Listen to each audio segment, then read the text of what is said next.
টাকা, মেধা, শক্তি, সাহস, টাকা দিয়ে এগুলো আমার কাছ থেকে তুই বা তোরা কখনো কিনতে পারবি না। So good bye, happy journey. কথাটা বলে আগন্তুকটির পাশে দাঁড়িয়ে থাকা তার দলের ছেলেদের বুকের মাথার পায়ে কপালে পেটে যাকে যেখানে পেয়েছে দুহাত দিয়ে গুলি দিয়ে ঝাঁঝরা করে দিয়েছে তাদের শরীরের বিভিন্ন অংশের অংশ। মুহূর্তের মধ্যে রাস্তাটা পুরো রক্তাক্ত হয়ে যায়, হয়ে ওঠে লাশের কারখানা, হয়ে ওঠে লাশের বাজার। আগন্তুকটি ভয়ে কোনো কথা বলতে পারে না। আগন্তুকটি কোনো কিছু বলে ওঠার আগে বন্দুকের নল থেকে এসে কপালটাকে ঝাঁঝরা করে দেয়। আগন্তুকটি মুহূর্তের মধ্যে চেয়ারে হুমড়ি খেয়ে মাটিতে গিয়ে পড়ে। মুহূর্তের মধ্যে পুরো জায়গাটা থমকে যায়। লোকটি যেন আগন্তুকটি মেরে ফেলার পরে তার নিজের প্রাণ ফিরে পায়। মুখে বড় বড় ডায়লগ দিলেও যখন মৃত্যুর সামনে দাঁড়িয়ে থাকে ভয় তো করবে, তবুও যে মুখ দিয়ে বড় বড় ডায়লগ দিয়েছে এটাই লোকটির পক্ষে বিশাল ধরনের একটি ধামাকা বলে মনে করে সে নিজেকে। লোকটি এবার নীলয়ের দিকে তাকিয়ে অদ্ভুত চাহনিতে বলে ওঠে, আর কে তুমি? এত ছোট্ট একটা ছেলে, তোমার সাহস হয় কি করে এতজনকে মেরে ফেলার? একা হাতে তুমি অসম্ভবকে সম্ভব করে দেখাতে পারলে কি করে? একটা কথা মনে রাখবেন স্যার, আমি ছোট হতে পারি, রাস্তায় মানুষ হয়েছি, তাই রাস্তায় কি করে চলতে হয় সেটা আমি বেশ ভালো করেই জানি। আমি সবার সাথে সমান, যেখানে যেমন আমি তার সাথে সেখানে তেমন। আই অ্যাম ইমপ্রেস, তোমার কথা আমাকে খুব ভালো লেগেছে। তুমি অসম্ভবকে সম্ভব করে দেখিয়েছো। তোমাকে দিয়েই আমি আমার অসম্পূর্ণ কাজগুলোকে সম্পূর্ণ করতে চাই। পৃথিবীতে মানুষকে দুইটা জিনিস ঘুমাতে দেয় না, সেটা হলো এক টাকা, দ্বিতীয় চিন্তা। টাকা পকেটে না থাকলে কেউ আপনাকে সম্মান বা চিনবে না। চিন্তা না করলে আপনি কখনো নিচের লেভেল থেকে ওপরের লেভেলে যেতে পারবেন না। তুমি এ বাজারে একাই থাকো। আজকে তোমার জন্য আমি আমার প্রাণটাকে বাঁচাতে পেরেছি। আল্লাহর অশেষ কৃপায় বেঁচে গেছি। তুমি কি আমার সাথে কাজ করবে? আমার মনে হয় তোমাকে দিয়ে সব কিছু হবে। কারণ তোমার সাহস আছে, তোমার বুদ্ধি আছে, আছে মেধা, আছে শক্তি। স্যার, আমি ছোট থেকে এরকম, জন্মের পর থেকে নিজেকে দেখেছি কুত্তার পাশে। আমি যেখানে থাকি সেখানে কুত্তা, আর কুত্তা যেখানে আমি সেখানে। রাস্তার পশুদের সাথে আমার অন্যরকম সম্পর্ক হয়ে গেছে। জানেন কি, পৃথিবীতে মানুষ আপনার সাথে বিশ্বাসঘাতকতা করতে পারে, কিন্তু রাস্তার জানোয়ার কখনো করবে না। কেননা আমি তাদের সাথে থেকেছি।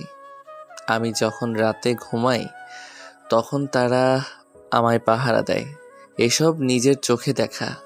অথচ একজন মানুষ আরেকজন মানুষকে টাকার বিনিময়ে খুন করতে দুইবার ভাবে না। চলো থানায় যেতে যেতে তোমার বাকি সব কথা শুনবো। তারপর সেই লোকটি অর্থাৎ পুলিশ অফিসারটি নিলয়কে নিয়ে পুলিশের একটা গাড়িতে করে থানার উদ্দেশ্যে রওনা দেয়। যেতে যেতে তারা নিজেদের কথোপকথনে আলাপ আলোচনা করতে করতে থানার উদ্দেশ্যে যাচ্ছে।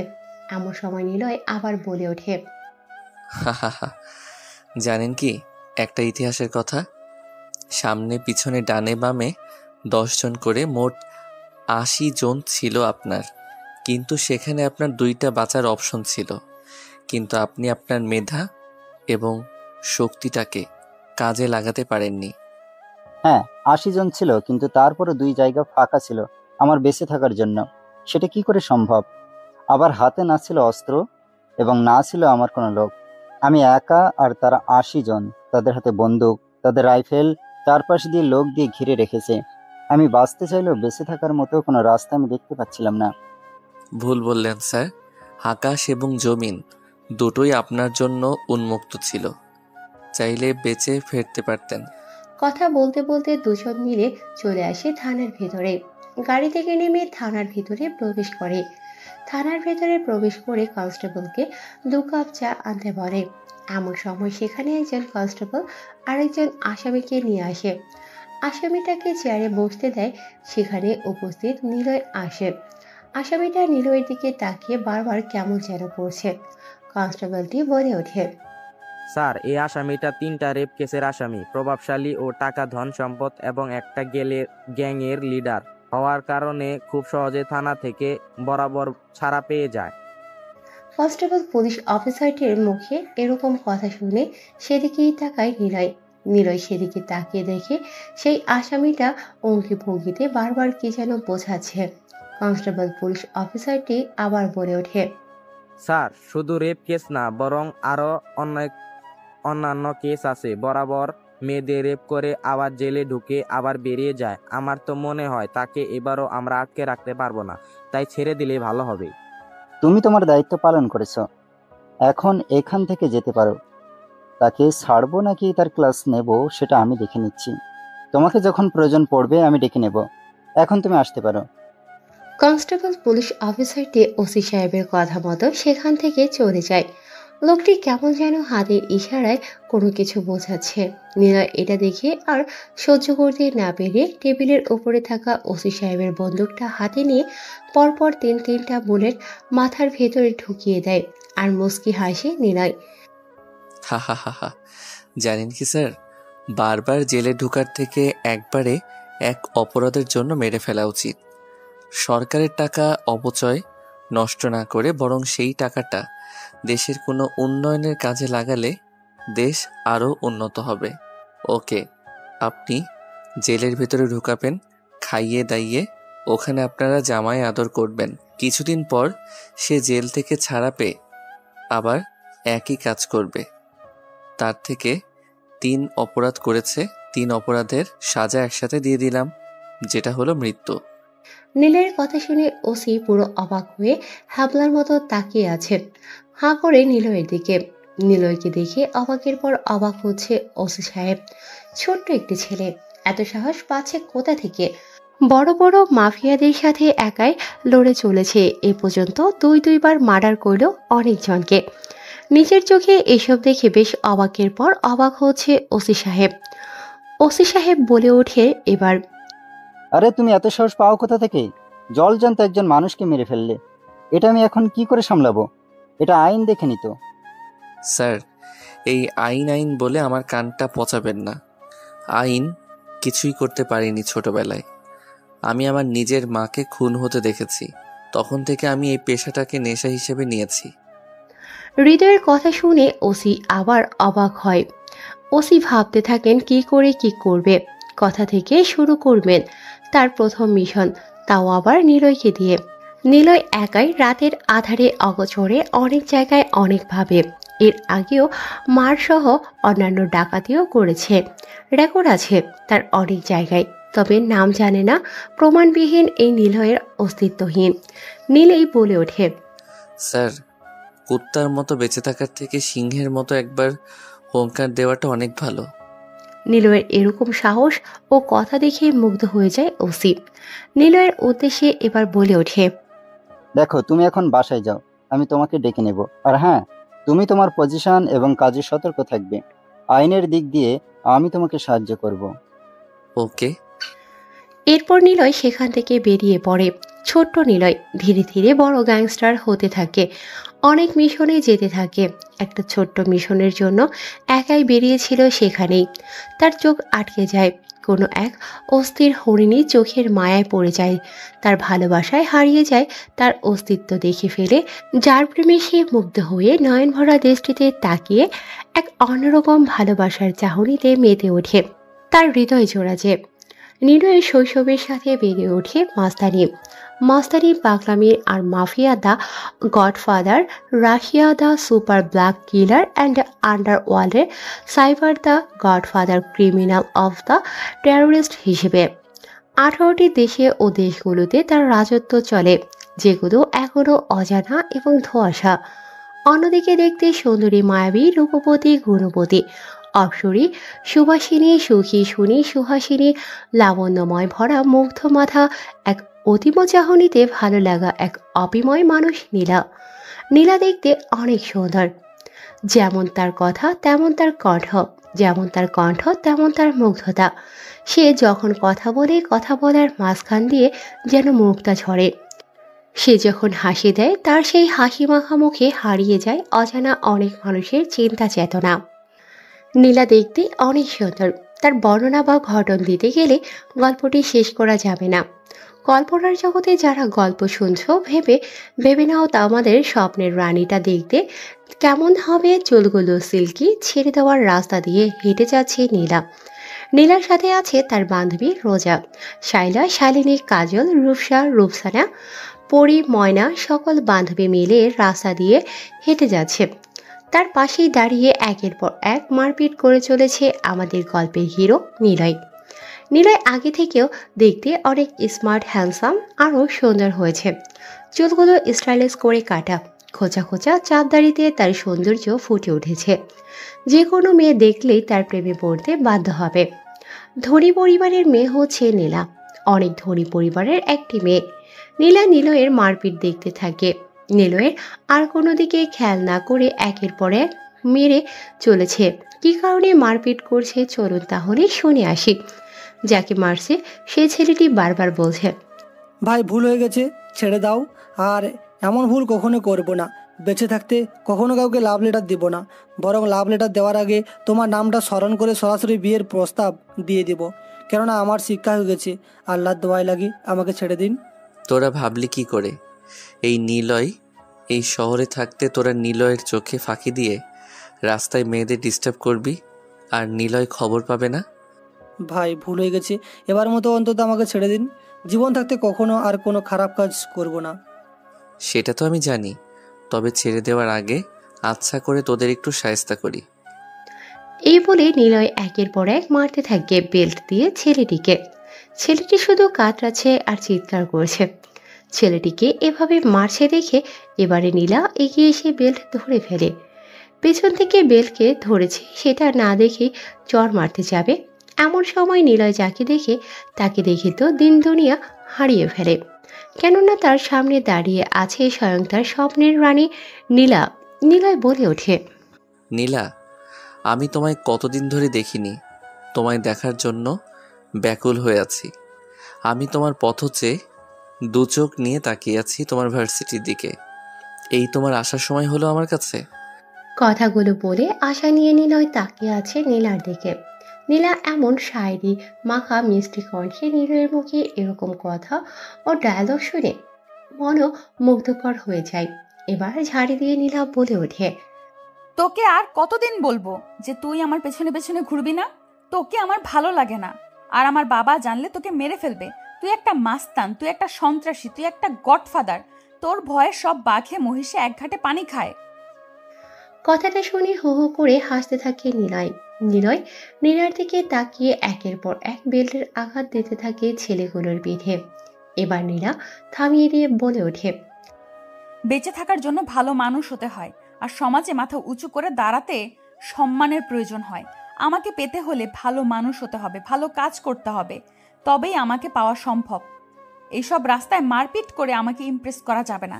আর হ্যাঁ, আমি যেন কোনো সময় আমার ভার্সিটির সামনে মারপিট করতে না দেখি। কথাটা বলে নীলা সেখান থেকে বেরিয়ে পড়ে। নিলয় হাঁ করে তাকিয়ে আছে। দুটোকে অনেক শাসিয়ে ছেড়ে দেয়। নিলয়ের ডান হাত আবির বলে ওঠে, নিলয় ভাই, আমাদের এখান থেকে বেরিয়ে যাওয়া উচিত। অনেক তো হলো, এখন আমাদের ঘরে যাওয়া উচিত। ভাবি তো চলে গেছে। হ্যাঁ, অনেক হয়েছে আবির। আচ্ছা শোন, আমাদের কথায় কথায় আজকের অপারেশন আছে, তার সবগুলোকে একটা করে আমার দলে ছেলেদেরকে পাঠিয়ে দিবি। আমি কোনো অপারেশনে যেতে চাই না।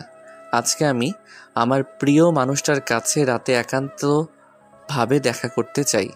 ওকে ঠিক আছে ভাই, আমি দেখছি আমাদের লিস্টে আছে কোথায় কোথায় অপারেশন আছে, এবং আমি দলপতি আমাদের ছেলেগুলোকে ভাগ করে দিচ্ছি। ওকে ঠিক আছে। তারপর নিলয় বাইকের পেছনে বসে পড়ে আবির বাইক স্টার্ট দিয়ে রওনা দেয় নিজেদের গন্তব্যের উদ্দেশ্যে। হাতে সিগারেট, কপালে রুমাল বাঁধা, চোখে সানগ্লাস। বাইকের পেছনে বসে সিগারেট টানতে টানতে মনে সুখে গান গাইতে গাইতে নিজেদের গন্তব্যের উদ্দেশ্যে রওনা দিয়েছে নিলয়রা। এমন সময় সেই পুলিশ অফিসারটি ফোন করে বলে ওঠে, হ্যালো নিলয়, তুমি কোথায় আছো? আমার সাথে দ্রুত দেখা করো, নতুন কোনো অপারেশনে তোমাকে যেতে হবে। দেশে প্রায় $48 বিলিয়ন পাচার হতে চলেছে। সংগঠনটা আটকাতে তোমাকে সেখানে যেতে হবে।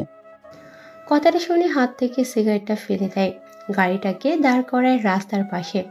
তারপর নিলয় কপালটাকে চুলকিয়ে চিন্তিত ভাব নিয়ে শান্ত কণ্ঠে পূর্ণরূপে বলে ওঠে। জি স্যার, আপনি ইমেইল অ্যাড্রেস, ঠিকানা সব কিছু আমাকে বিস্তারিত পাঠান, কাজ হয়ে যাবে। কয়টায়, কখন, কোন সময় ডেড বডি ফেলতে হবে লিস্টটা পাঠিয়ে দেবেন। এক এক করে শরীর থেকে মাথা পর্যন্ত সব কিছু টুকরো টুকরো পাঠিয়ে দেব থানার উদ্দেশ্যে পার্সেল করে। দেখো নিলয়, সব জায়গায় সব সময় শুধু মার্ডার করলেই চলবে না, বরং তাদের পেট থেকে আমাদের সত্যি কথাগুলো বের করে আমাদের অপারেশনটাকে সাকসেস করতে হবে। আর হ্যাঁ, তোমার সাথে কাঁধে কাঁধ মিলিয়ে কাজ করবে আমাদের একজন সরকারি পুলিশ অফিসার। পুলিশ অফিসার বললে ভুল হবে, সেটা পুলিশ অফিসার মেয়ে হলেও তোমার সাথে কাজ করবে। তোমার সকল কাজের সাক্ষী থাকবে সে। তুমি কিভাবে তাকে কখন কোথায় কি করো না করো সেটার আইনিভাবে একজনকে আমি রেখেছি। কি স্যার, আপনি একজন মেয়েকে আমার পেছনে লেলিয়ে দিলেন? এমনিতেই মেয়েগুলো ভীতু হয়ে থাকে, আর মেয়েগুলোকে আমার পিছনে লেলিয়ে দিলেন। আমি মার্ডার করব নাকি তাদেরকে সামলাবো? কথাটা বলে পূর্ণ স্মৃতিতে ডুব দেয় পুলিশ অফিসার ওসি সাহেব। নিলয় কি ধরনের ডেঞ্জারাস মানুষ সেটা অতিশয় ভালো করেই জানেন। ওসি সাহেব চিন্তা চেতনা করে হালকা মৃদু হেসে বলে ওঠে নিলয়ের উদ্দেশ্যে। দেখো, মেয়েটি তোমার খুব পরিচিত, সে একজন পুলিশ অফিসার। সে গোয়েন্দা বিভাগের ছদ্মবেশে কাজ করছেন এবং তুমি তাকে খুব ভালো করে চেনো। সো মেয়েটি নিজে থেকে তোমার দায়িত্ব নিয়েছে, কারণ তুমি যেসব কাজ করো তাতে তোমার সিকিউরিটি আমি ঠিক করলাম। কারণ তুমি যখন কোনো অপারেশনে যাও তখন তোমার প্রোডাকশনের দিকে কোনো খেয়ালই নেই। তাই আমি অনেক ভেবেচিন্তে এই মেয়েটাকে তোমার জন্য সিলেক্ট করেছি, তোমার প্রোডাকশনের জন্য। সো কথা না বাড়িয়ে আমি যেটা বলছি সেটাই ফোকাস করো। ওসি সাহেবের কথা মতো সবটা সামলাবে বলে দায়িত্ববোধ নিয়ে নেয় নিলয়। নিলয় সময় মতো মেয়েটিকে পাঠিয়ে দিতে বলে, সেখান থেকে বেরিয়ে পড়ে। অন্যদিকে নীলাম বলে ওঠে। তুমি রাশিয়ার জগতে রাফিয়ান সিটি রাজা হয়েছো ঠিক, তারপর আমাকে ভালোবাসো। আমিও তোমাকে খুব পছন্দ করি, তাই তো তোমার সিকিউরিটি হিসেবে আমি তোমার সঙ্গে সাথী। রাত 3টা বাজে। অপারেশনে যাওয়ার জন্য সবাই রেডি হয়েছে। প্রায় পাঁচটা গাড়ি, 300 ছেড়ে পেলে 2টা বাইক অপেক্ষা করছে দ্বিতীয় আগন্তুকটির জন্য। কিন্তু আগন্তুকটি আসার কোনো নামগন্ধ নেই। এমন সময় গাড়ির দিকে তাকিয়ে হঠাৎ করে চমকে ওঠে, কেননা রকেটের গতিতে বিদ্যুতের সেকেন্ডে এক ধরনের বাইক তাদের সামনে এসে মাথায় হেলমেট পরা, কালো জ্যাকেট, কালো প্যান্ট, কালো প্যাচ, কালো সানগ্লাস, এক কথায় ম্যাচিং করা তার আগন্তুকটি আসার সাথে সাথে বলে ওঠে। এই যে হ্যালো স্যার, কি হলো, চলুন, অপারেশনের জন্য দেরি হয়ে যাচ্ছে তো। কথাটা শুনে খানিকটা ভ্যাবাচ্যাকা খেয়ে যায় নিলয়। নিলয়ের বেশ কণ্ঠটা পরিচিত মনে হয়, কেননা এই কণ্ঠস্বর এর আগেও অনেকবার শুনেছে। হাতে সময় না থাকায় কোনো কথা ছাড়াই আগন্তুকটির বাইকের পেছনে বসে পড়ে এবং রওনা দেয় তাদের নিজেদের গন্তব্যের উদ্দেশ্যে। নিলয় বলে ওঠে। কি দিনকাল পড়লো, নিজেই ভাবতে পারছি না অপারেশনে যাচ্ছি কিনা একটা মেয়ে। মেয়ে হয়েছে তো কি হয়েছে, মার্ডার আমিও করতে পারি, সাথে মারামারি। তাই নো চাপ, নো টেনশন, আর ফোকাস। কথাটা বলছে আর ফুল স্পিডে বাইক চালাচ্ছে। কিছুক্ষণের মধ্যে নিজেদের গন্তব্যের উদ্দেশ্যে পৌঁছে যায় তারা। গাড়ির ভেতর থেকে তাদের ছেলে পেলে গুলো বের হয়ে নিজেদের পজিশন মতো জায়গা দখল করে নেয়। বাইকের উপর থেকে দুজনে নেমে গুটি গুটি পায়ে এগিয়ে যেতে থাকে মাফিয়াদের সামনে। মাফিয়াগুলো অনেক ধরনের জিনিস পাচার করছে, অনেক ধরনের স্বর্ণ, রূপা, হীরা, কোহিনূর, তামাক, রূপা, লোহা, সাথে আরো অনেক কিছু। মাফিয়াদের মধ্যে উপস্থিত একজন ছেলে, দুজন মেয়ে। কোনো কথা ছাড়াই তাদের সামনে গিয়ে উপস্থিত হয় নিলয় আর নীলা। হ্যাঁ, সেটা আর কেউ না, সেটা হচ্ছে নীলা। নীলা নিজের কণ্ঠ ও গেট আপ চেঞ্জ করে নিলয়ের সাথে এসেছে মিশনে। সে অজানা এদের সামনে গিয়ে নিলয় একটা সিগারেট জ্বালায়। এটা দেখে সেখানে উপস্থিত থাকা অজানা মাফিয়া বলে ওঠে। কে তুই, আর এখানে কি করছিস? এখন রাত বাজে 3টা, মরার পাখনা গজিয়েছে নাকি তোর? নিলয় কোনো কিছু করার আগে মুচকি একটা হাসি দেয়, আর নিলয় কোনো কিছু বুঝে ওঠার আগেই পরপর বেশ কয়েকটা থাপ্পড় লাগিয়ে দেয় সেই অজানা মাফিয়াটার গালে। মাফিয়াটা চড় খেয়ে এবার গালি দিয়ে বলে ওঠে। তোর সাহস হয় কি করে আমাকে থাপ্পড় দেওয়ার? তুই জানিস তোর সাথে এখন এখানে কি হতে পারে? তোকে রেপ করে এখানে ফেলে রেখে যেতে পারি। তোর সাহস হয় কি করে আমার গায়ে হাত দেওয়ার? চুপ শালা, যত বড় মুখ নয় তত বড় কথা। আমাকে ধরবি তুই? এমন জায়গায় মারবো, না পারবি দেখতে, না পারবি কাউকে দেখাতে।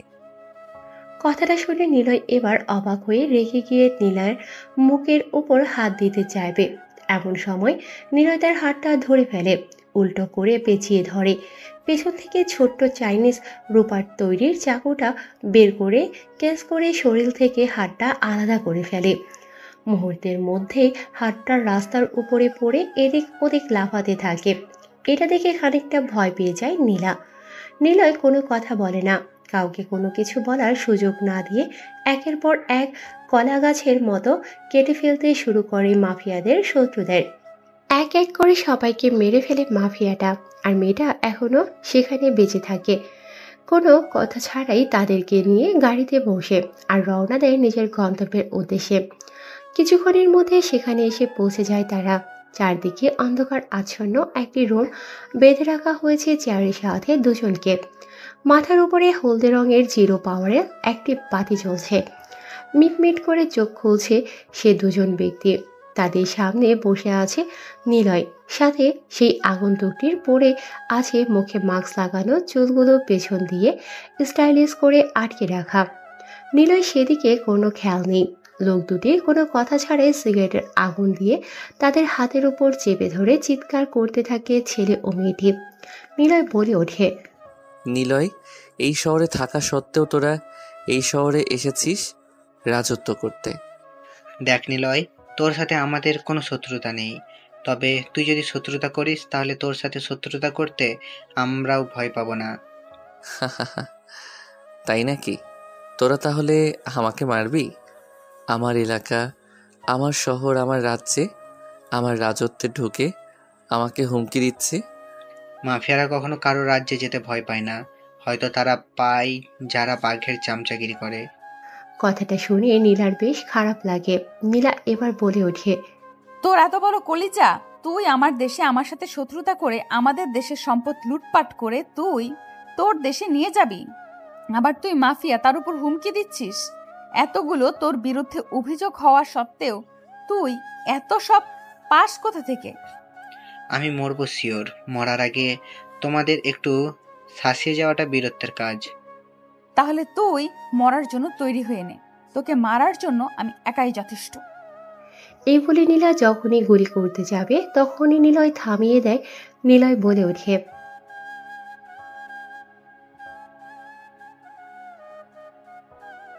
এই বলে নীলা মেয়েটাকে নিয়ে অন্য রুমে চলে যায়। আর নিলয় সেখানে তার বক্স থেকে অনেক রকম জিনিসপত্র বের করে, প্লাস বের করে তারপর কারেন্টের ভেতর ইলেকট্রিক তার ঢুকিয়ে দিয়ে ইলেকট্রিক্যাল সুইচ দেওয়ার সাথে সাথে ব্রেডে এক অন্যরকম ইলেকট্রিক শক খায় লোকটি। সাথে সাথে যেন রক্ত চলাচল আরো দ্রুত বেড়ে যায়। প্রচুর পরিমাণে শরীরে কাঁপুনি শুরু হয়। চিৎকার করতে গিয়েও চিৎকার করতে পারে না সেই মাফিয়াটি, কান্না করে ফেলেছে। চোখ দিয়ে অঝোর ধারায় পানি পড়ছে। এরপর একটা ব্লেড দিয়ে চোখের ওপর পাতাগুলো কেটে ফেলে। তারপর কেটে ফেলে হাত দুই নখ চোখগুলোকে উপরে ফেলে চোখের জায়গায় লোহার হাতুড়ি দিয়ে আঘাত করতে থাকে। ছেলেটি শুধু চিৎকার করছে, চিৎকার করছে আর চিৎকার করছে। তারপর সামনে দুই পায়ের মাঝখানে দিয়ে কেটে ফেলে, পায়ের তালু পর্যন্ত চামড়া কেটে ফেলে। তারপর সেই চামড়াগুলোর ভেতরে অতিরিক্ত মাত্রায় লবণ, চুন এবং লাল মরিচের গুঁড়ো ঢেলে দেয়। তারপর সেখানে কেরোসিন তেল এবং পেট্রোল মিশ্রিত এক রাসায়নিক পদার্থ মিশিয়ে দেয়। তারপর তার ভেতরে তামাক সহ আরও ইলেকট্রিক্যাল কিছু সরঞ্জাম ঢুকিয়ে দেয়। এই সব কিছু আবার বাইরের জানালার ফাঁক দিয়ে দেখছিল নীলা। নীলা ভয়ে চুপে যায়। এতটাই ভয়ঙ্কর এই নীলা ভাবতে পারেনি। নিলয়ের আজকে মাস্তানিটা দেখছে নিজের চোখের সামনে নীলা। এরপর নিলয় বুকের বাঁ পাশে সেই ধারালো ছুরিটা দিয়ে কেটে গর্ত তৈরি করে। তার ভেতরে হাত ঢুকিয়ে কলিজাটাকে বের করে কলিজার ভেতর বেশ কয়েকটা লিলিপুটিয়ে সাইজের ছোট্ট মাইক্রোবোম ফিট করে দেয়। ওপর থেকে আবার সেট করে দিয়ে সেলাই করে দেয় তার বুকটাকে। মাফিয়া বলে ওঠে, দেখ নিলয়, তুই কাজটা ভালো করলি না, তোর জন্য সামনে অনেক বড় বিপদ অপেক্ষা করছে। আন্ডারওয়ার্ল্ডের টপ মাফিয়া হয়েছিস তুই, কিন্তু বাঁচতে পারবি না। তোরও এমন কোনো দুর্বলতা আছে যেটা তুই আজও খুঁজে পাসনি। তোর দুর্বলতায় আঘাত করবে আমার আন্ডারওয়ার্ল্ডের ছেলেপেলে। কথাটা যেন ভালো লাগেনি নিলয়ের। নিলয়ের হাতে থাকা বড় রকমের একটা পিতলের তৈরি রামদা ছিল।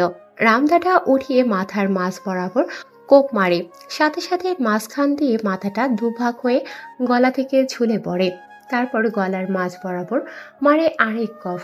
মুহূর্তের মধ্যে মাথাটা দুখণ্ড হয়ে গেছে। মাথা ছাড়া এক শরীর ছটফটাতে থাকে।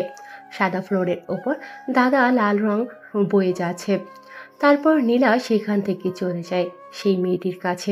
সেখানে গিয়ে নীলা বলে ওঠে, কিরে, তোরা আমাদের দেশে এসে এসব সন্ত্রাসী কাজ কেন করছিস? তুই একটা মেয়ে হয়ে মেয়ে পাচার করছিস, ড্রাগস নিচ্ছিস, আবার ইনজেকশন নিচ্ছিস, সাথে তুই ব্যবসাও করছিস। এসব করার কারণটা কি? দেখতে শুনতে তো তুই ভালোই সুন্দরী আছিস, তাহলে এসব করছিস কেন? সবই টাকার খেলা, তুই বুঝবি না। তাছাড়া তোর এটা বোঝার ক্ষমতা নেই। তুই আমার সাথে যাই কর না কেন, আমি মরলে মরবো, তাতে কিছু হবে না, কিন্তু তোরাও বেঁচে থাকতে পারবি না। তোরা কি জানিস যে তোরা কার সাথে পাঙ্গা নিয়েছিস? নিলয়, নিলয়ের সাথে পাঙ্গা নিয়েছিস। ওর নাম নিলয়। নিলয় এমন একজন যার সাথে শুধুমাত্র পাঙ্গা নিতে এলে আর কোনো বাঁচার অপশন থাকে না। তাই নাকি? তো তোকে তো দেখছি তুই ওর বিষয়ে অনেক কিছুই জানিস। তা তোদের মধ্যে কোনো কিছু চলছে নাকি? সেটা তোর জানে কি হবে শুনি। তবে এটা মনে রাখবি, তুই এখান থেকে বেঁচে ফিরতে পারবি না। আর তোরা যার হাতে ধরা পড়েছিস সে তো তোর সাথে এখন কি করবে তুই নিজেও ভাবতে পারবি না। তার আগে আমি তোর সাথে কি করি তুই শুধু সেটা নিজের চোখে একবার দেখ, কারণ হাজার হলেও হবু স্বামীর কাছ থেকে তো শেখা। তাই নাকি? তা দেখি তুই আমাকে কি এই ধরনের শাস্তি দিতে পারিস। কতটা তোর ভয়ঙ্কর শাস্তি। তোকে দেখে তো আমায় চিকনা চামেলি লাগছে, আর তুই নাকি শাস্তি দিবি আমাকে। তুই হয়তো ভুলে যাচ্ছিস, বোয়াল মাছের থেকেও ডেরা মাছ খেতে অনেক ভালো, আর বড় মরিচের থেকে ছোট মরিচের ঝালটা একটু বেশিই হয়। প্রবাদ বাক্য শুনেছিস কিনা জানি না, তবে তোকে আজকে প্র্যাকটিক্যালি করে এবং বুঝিয়ে দেখাবো। কথাটা বলে বক্সের ভেতর থেকে কয়েকটা আঠা ও সুপারগুলো এবং টেপ বের করে। চোখের পাতা এবং ভ্রু একসাথে লাগিয়ে সুপারগুলো মেরে দেয় যাতে নিজের শাস্তি নিজের চোখে দেখতে পারে। তারপর মেয়েটিকে পুরো উলঙ্গ করে ফেলে। ব্লেড এবং খুর দিয়ে তার শরীরের সমস্ত লোম কেটে ফেলে। মাথার চুলটা কেউ কেটে ফেলে। ইঞ্জেকশনে সিরিঞ্জটা হাতে নিয়ে চোখ বন্ধ করে নীলা একের পর এক যেখানে সেখানে ইঞ্জেকশন সিরিঞ্জ দিয়ে আঘাত করতে থাকে। যতই ইঞ্জেকশনের সিরিঞ্জ দিয়ে আঘাত করছে ততই যেন তীব্র ব্যথা দিয়ে চিৎকার করে উঠছে মেয়েটি। কিন্তু তার চিৎকার বাইরে যায় না, কেননা ট্যাপ দিয়ে মুখটা সেলাই করা। অজাগা বেজাগা যেখানে পাচ্ছে ইঞ্জেকশনের সিরিঞ্জ দিয়ে গেঁথে দিচ্ছে। অনেক জায়গা থেকে রক্ত বের হচ্ছে। ব্লেড বের করে তার কয়েকটি স্তর কেটে ফেলে। তারপর মেয়েটির বুকের উপর চাকু দিয়ে কেটে দিয়ে উল্টো করে ঝুলিয়ে দিয়ে তার শরীর থেকে চামড়াটাকে খুলতে থাকে। চিৎকার করছে যন্ত্রণায় মেয়েটি। যাতে তার তীব্র যন্ত্রণা আরো বেশি হয় সেজন্য চিৎকার করে নীলা বলে ওঠে, রুমকি, এই রুমকি, কোথায় আছিস রে? দ্রুত ফুটন্ত গরম পানি নিয়ে আয়, ও শরীর থেকে চামড়াটাকে আজকে ছিলে ফেলবো। নীলার কথা মতো রুমকি ঘর থেকে বের হয়ে এসে গরম পানি ছেটাতে থাকে তার শরীরের ওপরে। আর প্লাস এবং একটা চিমটি দিয়ে তার শরীর থেকে চামড়াগুলো টানতে থাকে।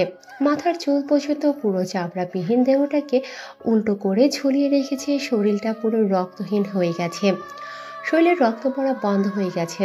তাজা লাল রক্তের সাদা রঙের ফলটা এক রঙিন লাল পরিণত হয়েছে, রঙে রঙিন হয়ে উঠেছে। সেই মাটিতে মেয়েটির লাল তাজা রক্ত। সবশেষে সেখানে নিলয় আসে।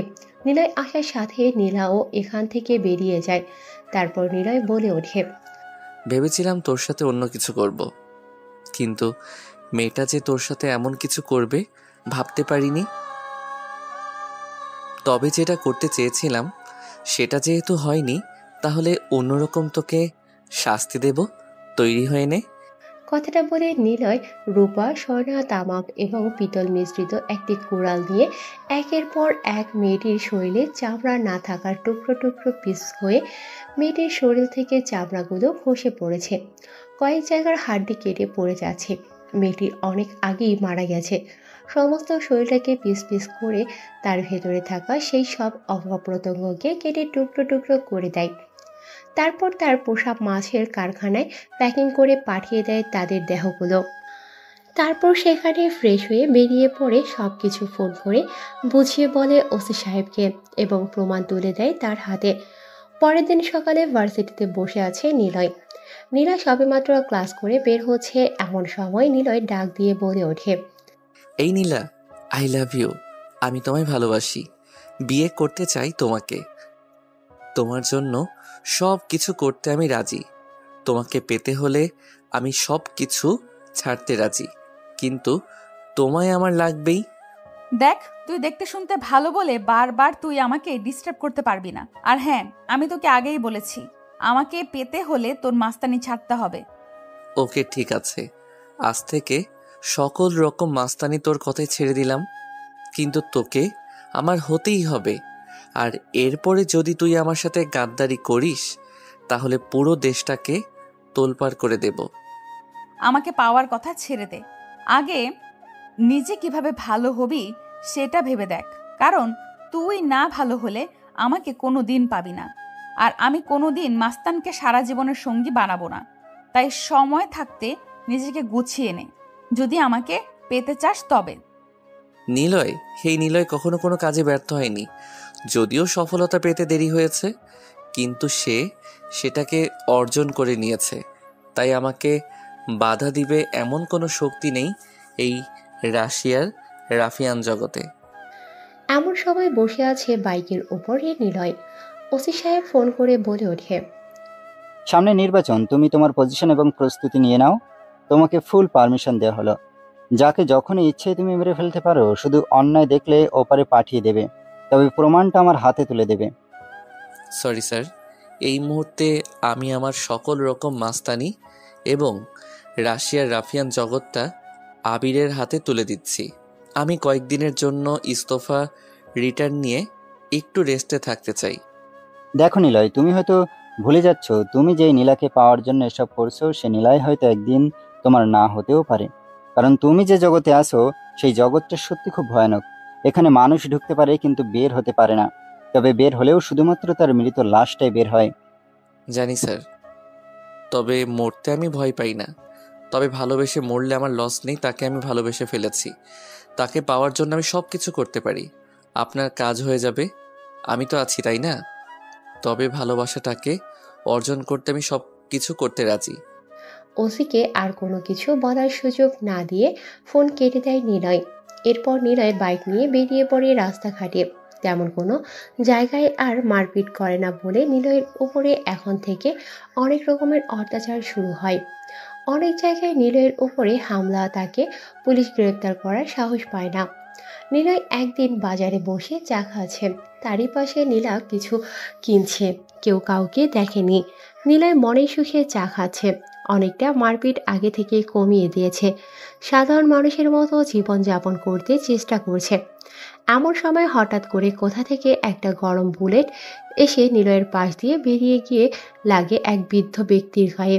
বৃদ্ধ ব্যক্তিটা সেখানে চিৎকার দিয়ে পড়ে যায়। পুরো বাজারে তোলপাড় শুরু হয়ে যায়। এমন সময় নিলয়কে দেখতে পায় নীলা। নীলা হাঁ করে নিলয়ের এদিকে তাকিয়ে আছে। নিলয়ের সেদিকে কোনো খেয়াল নেই। নীলা বৃদ্ধ লোকটাকে নিয়ে ব্যস্ত আছে।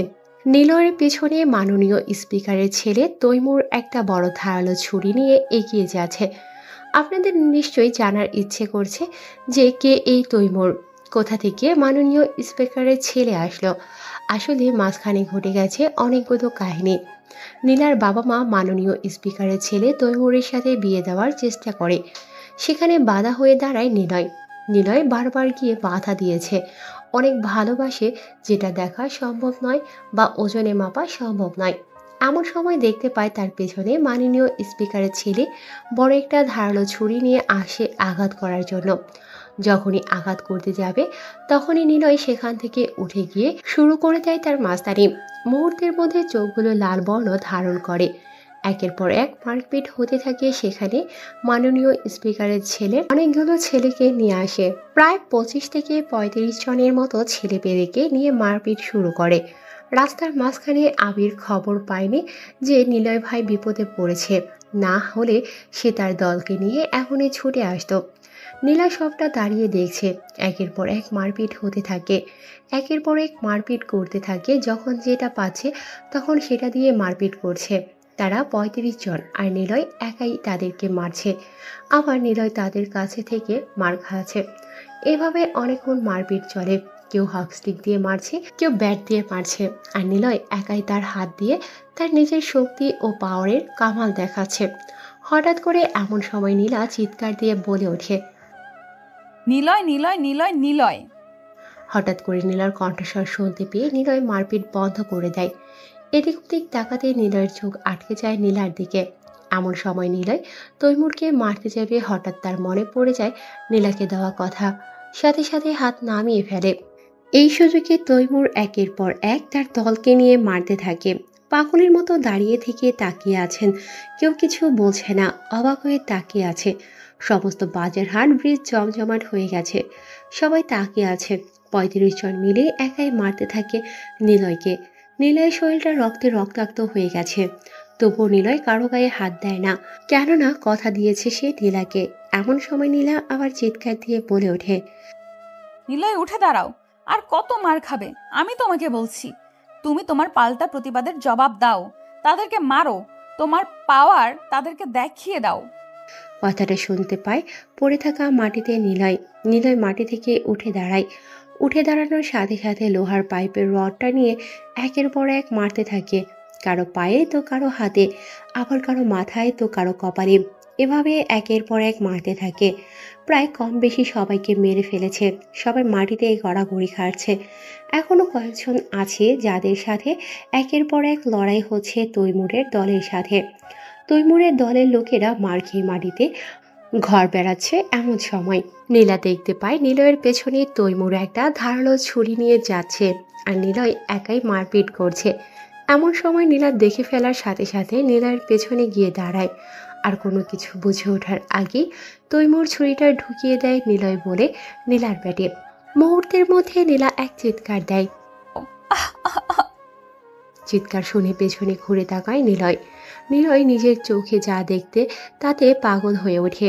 নীলার পেট থেকে ছুরিটা বের করে কলা গাছের মতো সবাইকে কেটে ফেলতে শুরু করে। অন্যদিকে আবির খবর পাওয়ার সাথে সাথে তার দলের ছেলেবেলেকে নিয়ে আসে।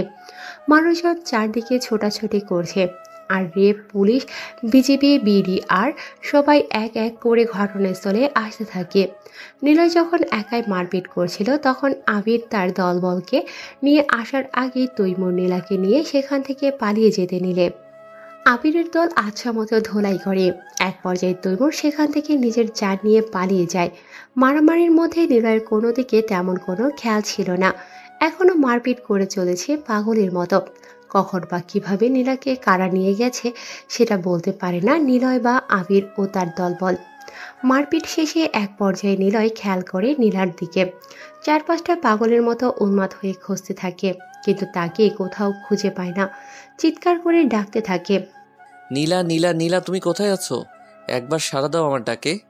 তোমায় না দেখতে পেয়ে ছটফট করছে আমার হৃদয়টা, যে ভালোবেসে মরতে রাজি, কিন্তু বেঁচে থাকতে তোমাকে হারাতে রাজি নই আমি। নীলাকে নিয়ে গেছে, খুঁজে পায় না কেউ। পাগলের মতো চারদিকে দৌড়াতে থাকে সবাই মিলে। রেপ পুলিশ, বিডিআর সবাই এসে ঘটনাস্থলে, কিন্তু কোনোভাবেই থামাতে পারে না নিলয়কে। এবার পাগলের মতো চিৎকার দিয়ে গালি দিয়ে বলে ওঠে, আরে ওই শালা নেমোখারামের বাচ্চা গুলো, তোরা সরকারের পোষা কুত্তা।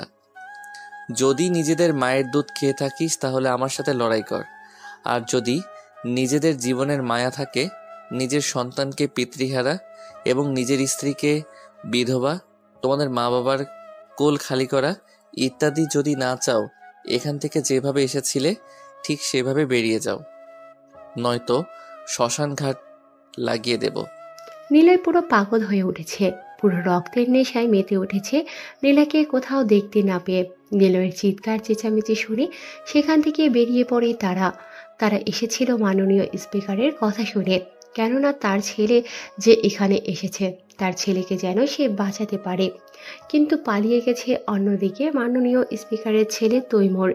পালিয়ে যাওয়ার জন্য বিমানবন্দরে এসেছে। মুহূর্তের মধ্যেই সেখান থেকে সরকারের সব আইন কর্মকর্তারা জায়গা খালি করে দেয়।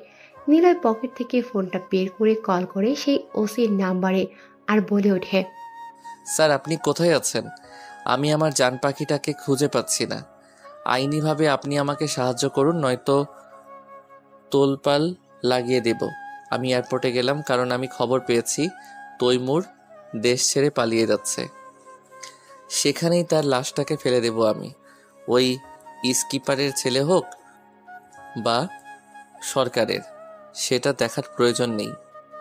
সে কার গায়ে হাত দিয়েছে এটাই বড় কথা।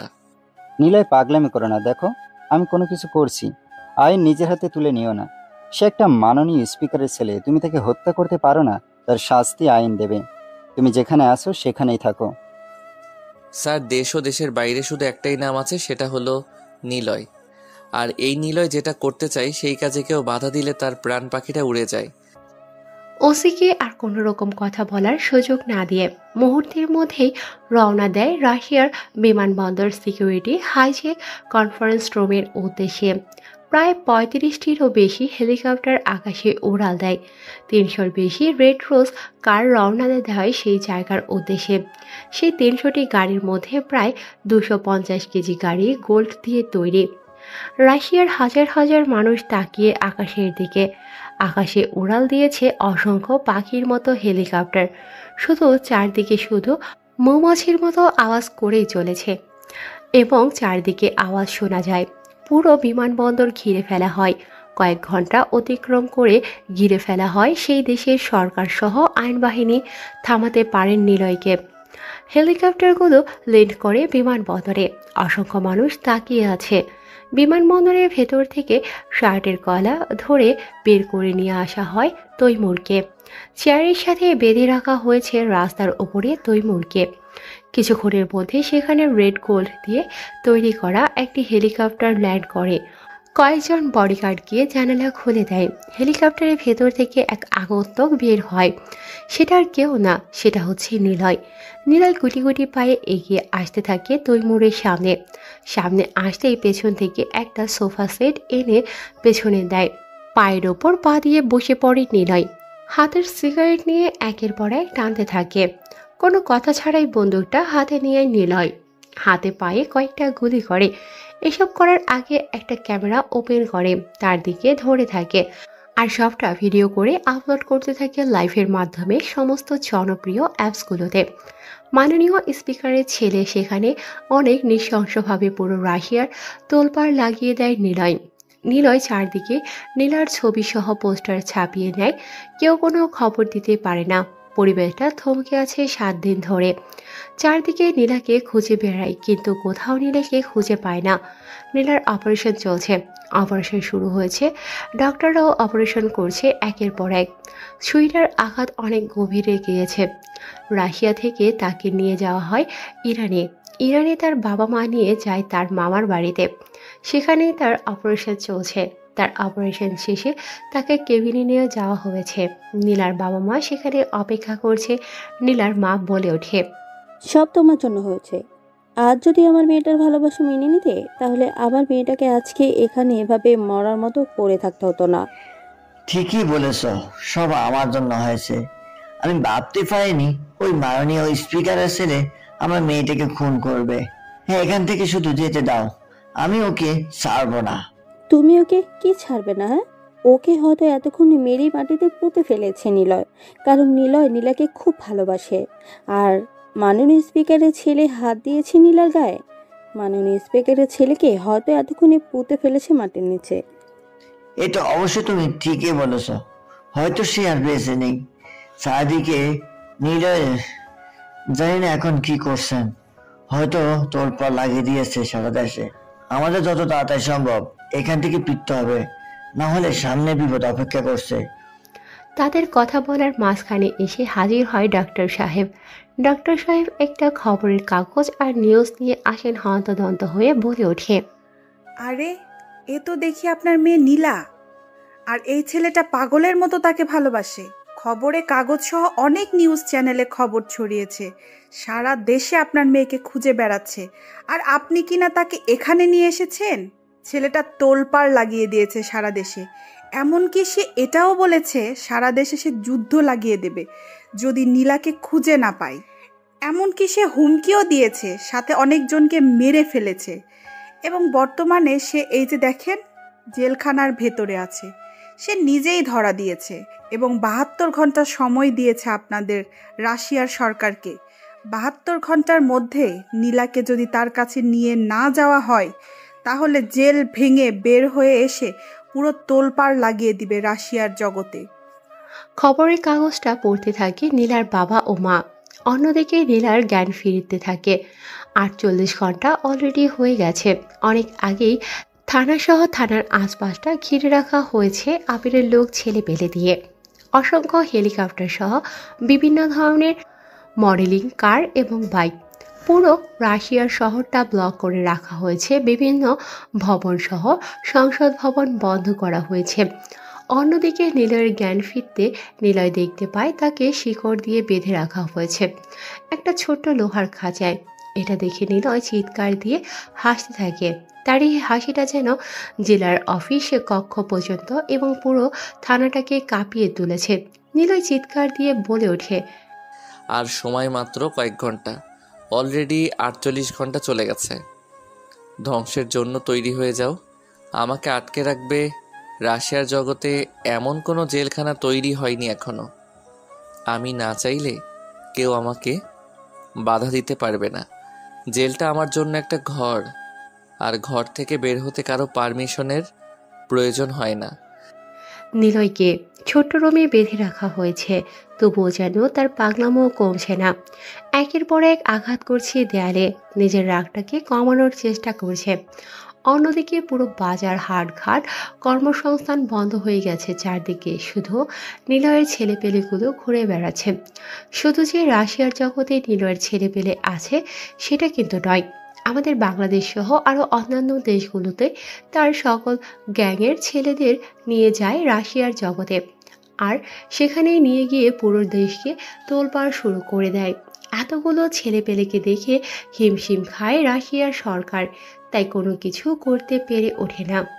এদিকে মিটমিট করে চোখ খুলেছে নীলা। নীলাকে চোখ খুলতে দেখে সেদিনই তার মায়ের চোখ যায় সেদিকে। দেখতে পাই নীলা চোখ খুলেছে। নীলা নিজের চোখ খোলার সাথে সাথে চিৎকার মেরে বলে ওঠে, নিলয় নিলয় নিলয়, আমি তোমার কাছে যাব। আমি কোথায়? তোমরা আমাকে এখানে কোথায় নিয়ে এসেছো? আমি নিলয়ের কাছে যাব। ওরা সবাই মিলে নিলয়কে মেরে ফেলবে। আমাকে না দেখতে পেলে পাগল হয়ে যাবে। আমাকে যেতে দাও তোমরা। ওখানে নিলয়, এখানে নীলা পাগলামো শুরু করেছে। নীলাকে বোঝাতে পারে না। তার বাবা মা সহ ডাক্তাররা উত্তেজিত হয়ে যায়। নীলা উত্তেজিত হয়ে যাওয়ার ফলে নীলা বারবার জ্ঞান হারিয়ে ফেলছে। জ্ঞান ফিরলে চিৎকার করছে। অসুস্থ থাকায় বেশি শরীরে চাপ দিতে বলে নাই, কিন্তু নীলা কোনো কথা শোনে না। নীলা আবার বলে ওঠে, বাবা, তুমি এখনই দেশে যাওয়ার জন্য সকল রকম ব্যবস্থা করো। মাত্র কয়েক ঘন্টা সময় আছে হাতে। তুমি জানো নিলয় কি করতে পারে? আমাকে একটা ছেলে লাভ লেটার দিয়েছিল বলে সেই ছেলেটা 2 হাত কেটে দিয়ে তাকে প্রায় 10 কোটি টাকা দিয়েছিল, যে টাকা দিয়ে ওই ছেলেটা সারা জীবন বসে খেতে পারবে। আর আমি নিখোঁজ। নিলয় আমাকে মারতে দেখেছে। এতক্ষণে হয়তো ওই তৈমুরকে মাটিতে মেরে পুঁতে ফেলে দিয়েছে। খবরের কাগজে টিভিতে বলেছে দেশের যুদ্ধ লাগিয়ে দেবে। তুমি ভেবে দেখেছো? আমি বেঁচে থাকতে এটা কোনো দিন হতে দেব না। আমি নিলয়ের কাছে যাব। ওকে, ঠিক আছে, চলো আমরা আজকেই রওনা দেব। হ্যাঁ ঠিক আছে বাবা, তুমি যা করবা দ্রুত করবা। সময় কিন্তু খুবই কম আমাদের হাতে। এরপর নীলার বাবা নীলার কথা মতো দ্রুত টিকিট কেটে রওনা হয় রাশিয়ার উদ্দেশ্যে। অন্যদিকে সময় শেষ হওয়ার কারণে আবিরের লোকেরা পুরো ঘটনাকে তোলপাড় শুরু করে দেয়। সেখানকার দায়িত্বে থাকা বিভিন্ন পুলিশ অফিসার, আর্মি বাহিনী তাদের নিজ নিজ গন্তব্যের উদ্দেশ্যে। রওনা দেয়, কেননা সে জায়গায় প্রচুর পরিমাণে বিশৃঙ্খলার সৃষ্টি হয়েছে। প্রচুর পরিমাণের বম আর ধোঁয়া জাতীয় কিছু জিনিস আক্রমণ করা হয়। যারা বাধা দিতে আসে তাদেরকে মেরে কচুকাটা করে নিলয়। চিৎকার দিয়ে বলে ওঠে, আমার হেলিকপ্টার নিয়ে আয়, আমি আর এখানে এক মুহূর্ত থাকতে চাই না। নিলয়ের কথা মতো হেলিকপ্টার এনে তার সামনে রাখা হয়। প্রায় অনেকজন পুলিশ অফিসার মারা গেছে, সাধারণ মানুষ মারা গেছে, তোলপাড় শুরু হয়ে গেছে সেখানে। অন্যদিকে নীলা বলে ওঠে, বাবা সরাসরি হেলিকপ্টারটাকে আমাদের জেলার পোস্টিং থানায় নামাতে বলবে। কথা মতো হেলিকপ্টাররা সেখানে নিয়ে যাওয়া হয়।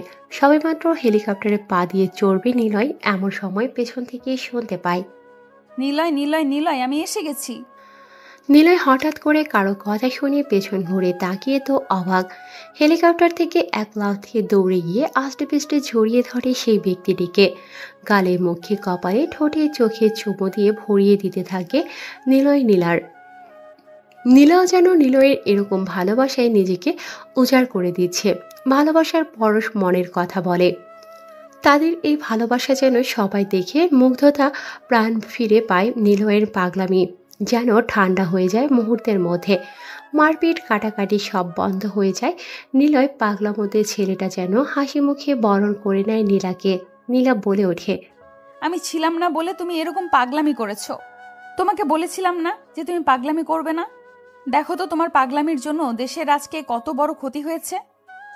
কথা দিয়েছিলাম তোমাকে যদি পাই তাহলে আমি পাগলামি, সন্ত্রাসী, মাস্তানি, আমার মাফিয়া জগৎ ছেড়ে দেব।